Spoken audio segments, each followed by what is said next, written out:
devido à desobediência constante a Deus. E assim eles sofreram. Glória a Deus, irmãos. Vamos ler a palavra do Senhor no livro de Ageu. Aquela alegria. Experimentamos o primeiro amor. Aleluia, experimentamos Jesus. A presença de Deus, porque Deus ele se torna novamente a prioridade em nossa vida.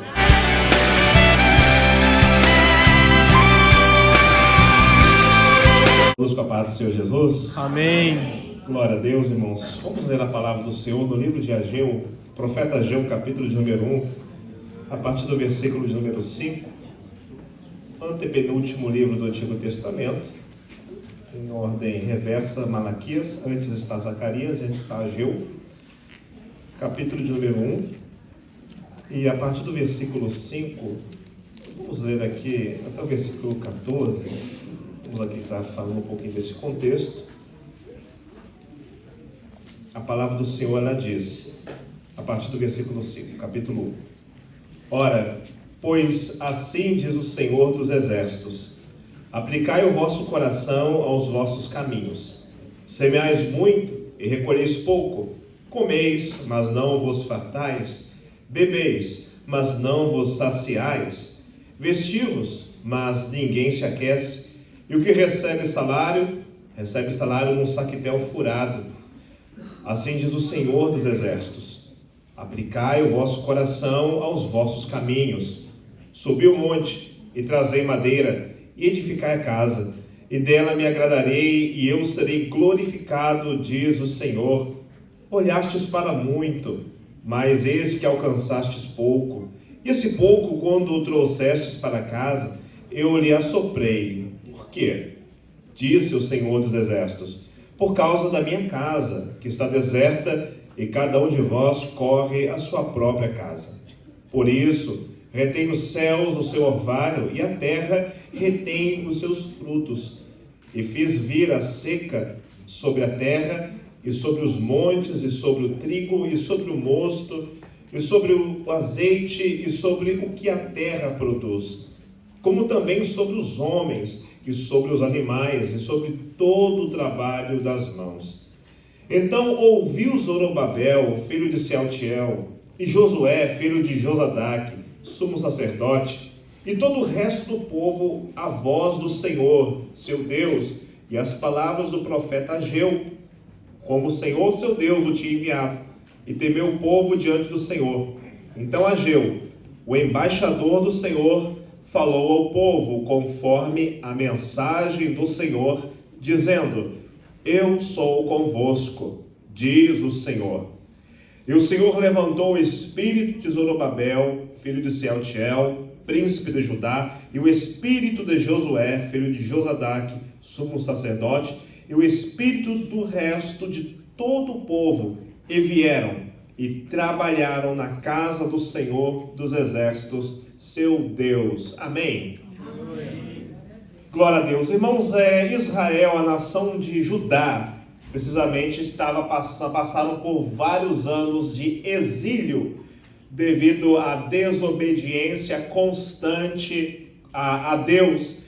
E assim eles sofreram as consequências das maldições que estavam na lei de Moisés, que seria, o povo seria espalhado entre as nações. Mas Deus, pela sua misericórdia e de forma corretiva para com o seu povo, Deus ali frutificou durante o exílio babilônico o povo de Deus. E durante o período do Império Persa, no reinado de Ciro, nós vemos que ele decretou uma ordem para que os judeus retornassem para a terra de Judá e reconstruísse a cidade, reconstruísse o templo e voltasse a adorar ao Senhor. E assim nós vemos que debaixo da liderança de Zorobabel e também do sumo sacerdote Josué, eles fizeram esse empreendimento, começaram a obra com muita garra, com muita vontade, com muita alegria, fazendo a obra de Deus. Porém, as dificuldades, elas vieram com o tempo. Nós vemos que os inimigos se levantaram, os inimigos do povo de Deus, que ali habitavam em torno da cidade de Jerusalém, começaram a tentar parar aquela obra, a caluniá-los para o imperador da Pérsia, e nós vemos que aquela obra cessou, eles desanimaram. E a história nos fala que foi um período de possivelmente 16 anos, da qual a obra de Deus parou. E aí o povo começou a buscar a sua própria vida, cuidar dos seus afazeres, prosperar financeiramente, cuidar das coisas desse mundo, relacionadas ao mundo, ao plano terreno, mas não às coisas de Deus. E aí Deus, ele fala, ele levanta Zacarias, ele levanta o profeta Ageu, para novamente incentivar o povo a retornar a fazer a obra de Deus. É o interessante que nós vemos que nesse período de tempo parado na obra do Senhor, nós vemos que as coisas não prosperavam. E eu acho muito interessante que por duas vezes, versículo 5 e versículo 7, o profeta Ageu, ele fala: aplicai o vosso coração aos vossos caminhos.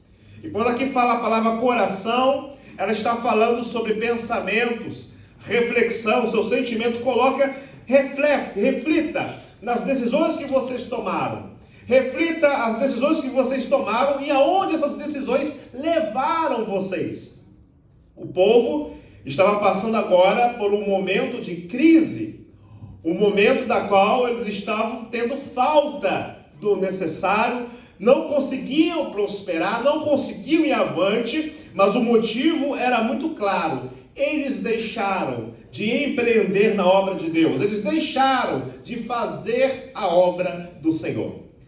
Uma coisa, um princípio que nós vemos aqui no livro do profeta Ageu, é que quando Deus, ele chama um homem, uma mulher, Deus, ele chama um povo para ser o seu povo exclusivo aqui na terra, a vida dessa pessoa, a vida dessa família, a vida dessa comunidade, ela é totalmente transformada. Nós, quando não conhecíamos a Cristo, o nosso propósito de vida era outro, vivíamos para nós mesmos. Nós buscávamos nossa própria prosperidade, mas depois de conhecermos a Jesus, tudo mudou. Porque Deus, ele se torna o centro da nossa vida. Aleluia, Jesus. A nossa alegria, ela vem do Senhor, ela vem da nossa comunhão com Deus. Temos uma experiência nova, uma vida nova. Experimentamos agora uma realidade espiritual como povo de Deus, e Deus coloca novos propósitos em nossa vida. Começamos agora a contemplar as coisas espirituais, ao reino de Deus, a trabalhar com alegria para o Senhor. Deus nos capacita, Deus nos enche do Espírito Santo, Deus nos renova, aleluia, Deus nos dá a sua alegria. Mas às vezes, como judeus, no tempo de Zorobabel, realmente as dificuldades elas vêm para todos nós. Vai vir o tempo de luta. Também nós enfrentamos uma luta no âmbito espiritual, contra inimigos espirituais que são contra a obra de Deus, que tentam nos desanimar e parar. E muitas vezes caímos no erro, como também no período de Zorobabel eles caíram de nós atentarmos para as coisas desse mundo. Acabamos de deixar as coisas de Deus e atentamos para as coisas da terra, para os bens materiais. Acabamos às vezes esquecendo de fazer a obra de Deus e nos preocupando mais com nós mesmos. Só que, quando o povo de Deus, você foi chamado, você nasceu de novo, a sua vida nunca mais é a mesma. Por quê? Porque quando você deixa de fazer a vontade do Senhor, algo realmente você sente um vazio e algo está errado na sua vida. É sensível. Você sente realmente estar fora de um padrão, fora de um caminho. As coisas não vão para frente. Aquela alegria experimentada antes do início não tem mais. Aquela paz do Senhor na sua vida não tem mais. Por quê? Você deixou de fazer aquilo que Deus ele tem colocado em nosso coração para fazer, que é a sua obra. E a obra de Deus, ela envolve a nossa dedicação, os nossos esforços, nosso pensamento, o nosso tempo e nossos recursos financeiros para a obra do Senhor. E quando nós colocamos tudo isso de volta no lugar que deve estar, onde Deus colocou, onde Deus nos colocou para fazer a obra de Deus, novamente experimentamos aquela alegria, experimentamos o primeiro amor, Aleluia, experimentamos Jesus. a presença de Deus, porque Deus ele se torna novamente a prioridade em nossa vida. E quando Deus ele se tornou a prioridade na vida de Zorobabel, de Josué, de todo o povo de Judá, novamente, pela mensagem que Agir e Zacarias trouxeram, aquele povo novamente se levantou. Deus prosperou aquela obra foi concluída e novamente sacrifícios e louvores ao Senhor estavam sendo feitos e louvores entoados a Deus no templo, na casa do Senhor. E Deus continua abençoando o seu povo. Da mesma forma é com a igreja, é com nós. Que Deus seja prioridade. Nunca deixe você de ser Deus ser o centro da sua vida. Nunca deixe a casa, o templo de Deus de qualquer jeito, mas seja você um trabalhador na obra de Deus. Seja você um contribuinte com alegria, porque a nossa contribuição, ela não vai vir do nosso banco, ela não vai vir do nosso dinheiro, primeiramente ela vem daqui de dentro do coração. Com a nossa alegria nós ofertamos, estamos aqui comprometidos para a obra de Deus, comprometidos para entregar nossos dízimos e ofertas para o Senhor, porque nos alegramos, somos o povo de Deus, amém? Vamos colocar de pé, vamos orar. Que Deus abençoe o seu povo.